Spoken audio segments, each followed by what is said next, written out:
ইতিমধ্যেই শীতের আমেজ পড়তে শুরু করেছে জেলা জুড়ে।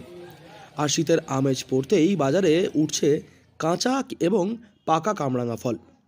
কামরাঙা এমনিতেই স্বাস্থ্য সম্পর্কিত উপকারিতার জন্য অনেকটাই প্রসিদ্ধ। তাই তো বহু মানুষ কামরাঙা ফল খেতে দারুণ পছন্দ করে থাকেন। আর বর্তমান সময়ে বাজারে আসা কামরাঙা কাঁচা মেখে বিক্রি করা হচ্ছে বিভিন্ন দোকানগুলিতে। কবে থেকে কামরাঙা আসতে শুরু করে বাজারে? তা মোটামুটি ১.৫-২ মাস হলো। এই শীতের সময়টাতে এই শীতের সময় কামরাঙার কি উপকারিতা রয়েছে? ওই সর্দি কাশ কমবে, কম হয়? জন্ডিস কম, জন্ডিসের জন্য ভালো উপকার। কিরকম দামে বিক্রি করছেন কামরাঙা মাখা? ওই ২০ টাকা প্লেট, ৪০ টাকা প্লেট। আপনাদের কটা কামরাঙা থাকে? দুটো প্লেট, দুটো ৩টে কামরাঙাতে ১ প্লেট হয়। কবে থেকে বিক্রি করেন এরকম কামরাঙা? তাও তো এবছর তাও ২০ দিন থেকে বিক্রি হচ্ছে। জেলা কোচবিহারের একাধিক দোকানে বিক্রি হচ্ছে কাঁচা কামরাঙা মাখা। তবে বর্তমান সময়ে এই এক একটি কামরাঙা মাখা প্রতি প্লেট ২০ টাকা মূল্যেই বিক্রি করা হচ্ছে।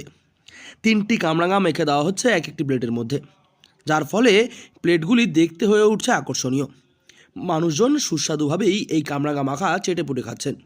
তবে আদৌ এই কামরাঙা মাখাগুলি স্বাস্থ্যের জন্য উপকারী কিনা সেই বিষয়ে আগে জেনে নেওয়া উচিত। আদৌ বাইরের খাবার কতটা স্বাস্থ্যের উপকারী?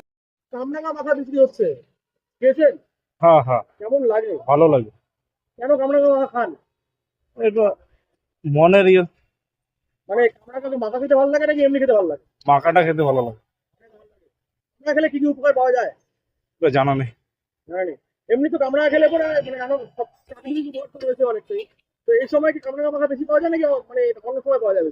এই সিজনটাই পাওয়া যায়। এই সিজনে বেশি পাওয়া যায় না। দাম কিরকম নিচ্ছে? দাম ২০ টাকা। অভিজ্ঞ চিকিৎসকের মতামত, এই কাঁচা কামরাঙা মাখা বাড়ির বাইরে থেকে কিনে না খাওয়াই ভালো। কারণ বাইরের কাটা ফলের মধ্যে একাধিক আনহাইজিনিক ব্যাপার স্যাপার থাকে, যা কিন্তু স্বাস্থ্যের সম্পর্কিত উপকারিতার বদলে অপকারিতাই বেশি করে থাকে।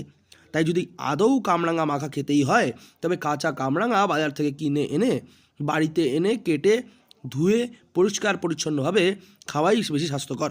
তাহলেই অধিক উপকারিতা পাওয়া সম্ভব কাঁচা কামরাঙা থেকে।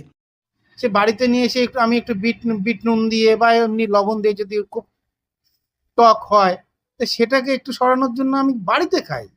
বাড়িতে ভালো করে পরিষ্কার জল দিয়ে ধুয়ে হাতটা পরিষ্কার থাকবে, তারপর হাইজিনিক করে খাই। কেন বাজারে বাজারের থেকে ওইভাবে আমি ফল বা যাই হোক কাটা ফল আমি চাইছি স্বাস্থ্যর জন্য, কিন্তু সেখানে ঢুকে নিলাম, তারপরে দেখা গেল আনহাইজিনিক হয়ে টাইফয়েড বিভিন্ন ধরনের ব্যাকটেরিয়া এসব ঢুকে যাচ্ছে এবং রোগ সংক্রমণ চালাচ্ছে। বাজারে কামরাঙা মাখার দোকানগুলিতে যেভাবে কামরাঙা মাখা বিক্রি করা হচ্ছে, তা কিন্তু স্বাস্থ্য সম্পর্কিত উপকারিতার বদলে অপকারিতাই বেশি ডেকে আনছে। কোচবিহার থেকে সার্থক পণ্ডিতের রিপোর্ট, লোকাল 18 বাংলা।